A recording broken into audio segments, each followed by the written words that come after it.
ലോകത്തുള്ള ആളുകൾക്ക് ചൈനയിലെ വൻമതിൽ മഹാത്ഭുതമാണെങ്കിലും ചൈനയിലുള്ള ആളുകൾക്ക് ഈ 6 മീറ്റർ നീളത്തിലുള്ള സാരി എങ്ങനെ ഉടുക്കുന്നു എന്നതിലാണ് കൗതുകം.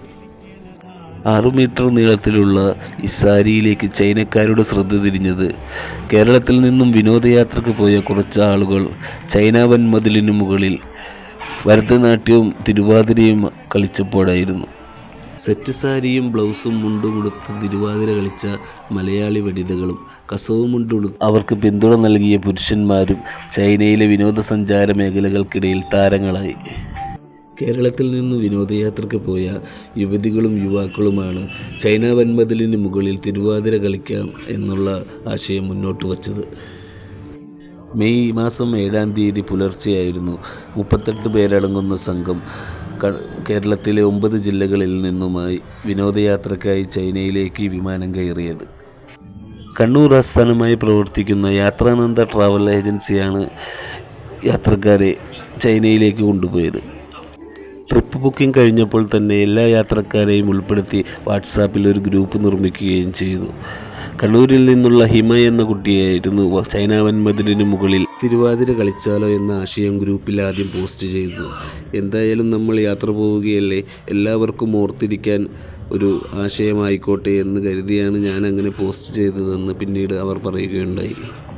എല്ലാവരും തൻ്റെ പോസ്റ്റിനോട് അനുകൂല നിലപാടായി സ്വീകരിച്ചതും എല്ലാവർക്കും ഇത് കളിക്കുവാനുള്ള പ്രചോദനവും കൂടിയായിരുന്നു. ഇതെല്ലാവരും അംഗീകരിക്കുകയാണെങ്കിൽ എല്ലാവരും വരുമ്പോൾ യാത്രക്ക് വരുമ്പോൾ വീട്ടിൽ നിന്നും കേരള സാരി കൊണ്ടുവന്നു കഴിഞ്ഞാൽ നമുക്കിത് നടപ്പിൽ വരുത്താൻ കഴിയുമെന്നും കുട്ടി ആ ഗ്രൂപ്പിൽ കൂട്ടിച്ചേർക്കുകയും ചെയ്തു. മെയ് 12-ാം തീയതി കേരള സാരിയും മുണ്ടുമണിഞ്ഞാണ് അവർ ചൈന വൻമതിൽ കാണാനായി പുറപ്പെട്ടത്. ഇടയ്ക്ക് റെസ്റ്റ് കിട്ടിയ സമയത്ത് അവർ സ്റ്റെപ്പുകൾ വിശകലനം ചെയ്യുകയും ചെയ്തു. പർവണേന്ദു മുഖി എന്ന പാട്ടിനൊപ്പം അവർ വൻമതിന് മുകളിൽ ചുവട് വച്ച് കേരളത്തിൽ നിന്നുള്ള വരവറിയിക്കുകയും ചെയ്തു. 40 വയസ്സിനും 66 വയസ്സിനും ഇടയിലുള്ള 10ഓളം പേരാണ് ചൈന എന്ന വൻമതിന് മുകളിൽ തിരുവാതിര ആരംഭിച്ചത്.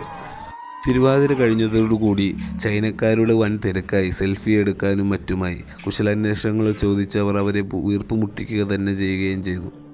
സാരിക്ക് എത്ര മീറ്റർ നീളമുണ്ട്, ഇത് 2 പീസാണോ, ഇതെങ്ങനെയാണ് ഉടുക്കുന്നത് തുടങ്ങിയ ചോദ്യങ്ങളും അവർ ചോദിക്കുകയും ചെയ്തു. അതുമാത്രമല്ല, ഈ തിരുവാതിര ഞങ്ങളെയും കൂടി പഠിപ്പിക്കാമോ, ഞങ്ങളുടെ നാട്ടിലും ഇത് അരങ്ങേറണമെന്ന് ആഗ്രഹമുണ്ട് തുടങ്ങിയ ചോദ്യങ്ങളും അവർ ചോദിക്കുകയും ചെയ്തു. വൻമതിലിൽ ഏറ്റവും പൂർണ്ണതയുള്ള ഭാഗങ്ങൾ ബെയ്ജിങ്ങിലാണ്. ഇവിടെയുള്ള 8 സെഷനുകളിൽ ഏറ്റവും പ്രധാനപ്പെട്ടത് മിങ് രാജവംശത്തിന് കാലത്ത് നിർമ്മിച്ച 7.6 മീറ്റർ നീളമുള്ള പാതയായിരുന്നു. അതുകൊണ്ട് ബെയ്ജിംഗ് കാണാനെത്തുന്ന വിനോദസഞ്ചാരികൾ തിരഞ്ഞെടുക്കുന്നതും ഈ ഏരിയ തന്നെയാണ്. വൻമതിൽ കയറ്റം അത്ര ഈസിയുള്ള ഒന്നല്ല. കുത്തനെയുള്ള കയറ്റങ്ങളായതുകൊണ്ട് നമ്മൾ പെട്ടെന്ന് തന്നെ ക്ഷീണിതനായി പോവുകയും ചെയ്യും. വൻമതിൽ കയറ്റം തുടങ്ങിയാൽ തന്നെ പിന്നെ സ്നാക്സോ വെള്ളമോ ഒന്നും അവിടെ നിന്ന് നമുക്ക് ലഭിക്കില്ല. നമ്മളുടെ പക്കൽ അവയെല്ലാം കരുതി വെച്ച് കഴിഞ്ഞാൽ നമുക്ക് നല്ല ക്ഷീണത്തിന് ഉപയോഗിക്കുകയും ചെയ്യാം.